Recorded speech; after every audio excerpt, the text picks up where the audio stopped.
அனைவருக்கும் வணக்கம். இது உங்கள் பார்த்தி டாக்ஸ். அஞ்சலி அம்மாள் அவங்கள பற்றி நம்ம பார்த்துட்ருக்கோம். இது நிறைவு பகுதி. அவங்க வாழ்க்கை வரலாறுல கடைசி காலகட்டத்தில் என்ன நடந்துச்சு அப்படின்றத நம்ம பார்க்க போகிறோம். கதைக்குள்ளே போகலாம்.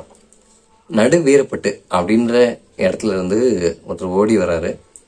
ரொம்ப மூச்சரைக்க ரொம்ப பதட்டத்தோடு ஓடி வராரு. அவர் சொன்ன தகவல் அஞ்சலி அம்மாவுக்கு அப்படியே ரொம்ப ஷாக் ஆகுது. அஞ்சலி அம்மாவுக்கு அவர் என்ன சொன்னார்னா, அம்மா நாங்கள் கூலி வீர் தறி ஓட்டுறோமா, எங்களுக்கு ரொம்ப கூலி கம்மியாக தான் கொடுத்துட்டு இருந்தாங்க. அதனால் நாங்கள் என்ன பண்ணோம், ஒரு சங்கம் வச்சோம். ஒரு சங்கம் வச்சு அது மூலிமா எங்கள் கோரிக்கை கேட்டோம்.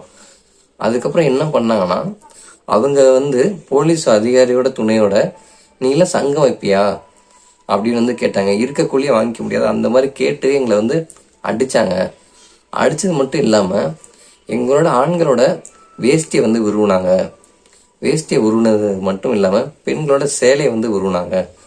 அதை அவங்கள உள்பாவோடையோட நிற்க வச்சாங்க. ரொம்ப மாணவங்க படுத்திட்டாங்கம்மா. இது இன்னும் நடந்துகிட்டு இருக்குமா, இதை நீங்கள் தடுத்தாகணும் அப்படின்னு அஞ்சலி அம்மாள்கிட்ட கேட்குறாரு.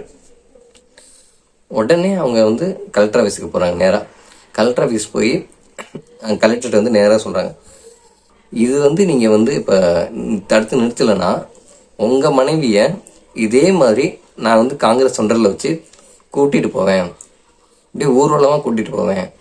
உங்களுக்கு சம்மந்தமா, அரை நிர்வாணத்தோட உங்கள் மனைவி ஊர்வலமாக போகிறதுல உங்களுக்கு விருப்பம் இருக்கா அப்படின்னு கேட்குறாங்க. நீங்கள் இது தடுக்கலைன்னா இதை நான் செய்வேன், என் மேலே என்ன வேணால் நீங்கள் பண்ணிக்கோங்க, ஆக்ஷன் எடுத்துக்கோங்க அப்படின்னு கலெக்டர்கிட்ட நேரடியாக சவால் விடுறாங்க.